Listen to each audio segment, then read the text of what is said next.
ఈరోజు మన టాపిక్ అండి high BP, high blood pressure. Hi, welcome to Sudharamma homeo clinic, homeo మీకోసం doctor Padmaja. High blood pressure అంటే ఏంటంటే యాక్చువల్గా ఈ ఆర్టరీస్ లో ఏదైతే మనకి బ్లడ్ ని హార్ట్ నుంచి మిగతా ఆర్గన్స్ కి తీసుకెళ్లాలో ప్యూరిఫైడ్ బ్లడ్ ని వాటిని ఆర్టరీస్ అంటాము. ఆ బ్లడ్ వెజల్స్ లో ఉన్న బ్లడ్ వాటి ఏదైతే క్యారీ చేస్తున్న ట్యూబ్ యొక్క వాల్స్ మీద ఎక్కువ ప్రెషర్ ని ఇస్తూ ఉంటాయన్నమాట. దాన్ని మనం బ్లడ్ ప్రెషర్ అంటాం.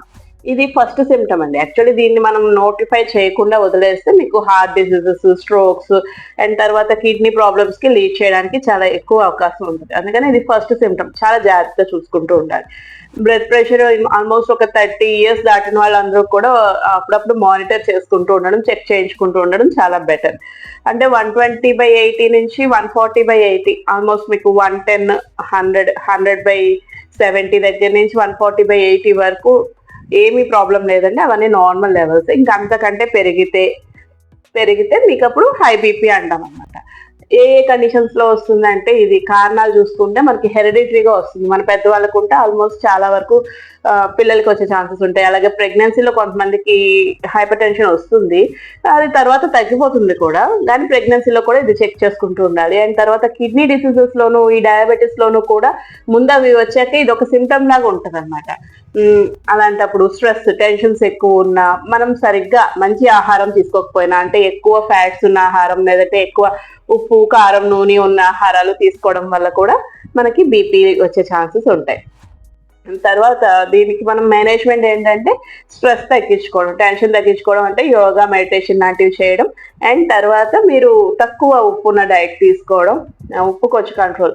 ఉప్పు ఒకటే కాదండి, ఉప్పు, కారం, నూనె ఇవన్నీ కూడా కొంచెం తక్కువగా వాడుకోవడం. ఎప్పుడు కూడా హార్ట్ కి, ఇలాంటి కిడ్నీకి, ఇవన్నిటికి ఏమి డిసీజెస్ రాకుండా ముందు మనం ప్రివెన్షన్ అన్నమాట. నూనె అనేది చాలా ఇంపార్టెంట్ అండి. ఎక్కువ ఆయిల్ వేసుకుంటే కూరలు టేస్ట్ గానే ఉంటాయి, బట్ తగ్గించుకుని వండుకోవడం వల్ల ముందు మనం హెల్దీగా ఉంటాం.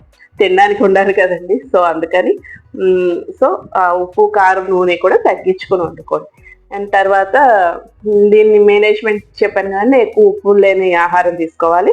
అండ్ దీని ట్రీట్మెంట్ లోకి వచ్చామనుకోండి, హోమియో ట్రీట్మెంట్ లోకి రావల్సియా మదర్ టింక్చర్ మీరు మార్నింగ్ ఎవ్రీడే మార్నింగ్ ఒక పావు గ్లాస్ వాటర్లో 10 చుక్కలు, అండ్ నైట్ పావు గ్లాస్ వాటర్లో 10 చుక్కలు, ఇలా రోజు వేసుకోవడమేనండి. మీకున్న లెవెల్ని బట్టి.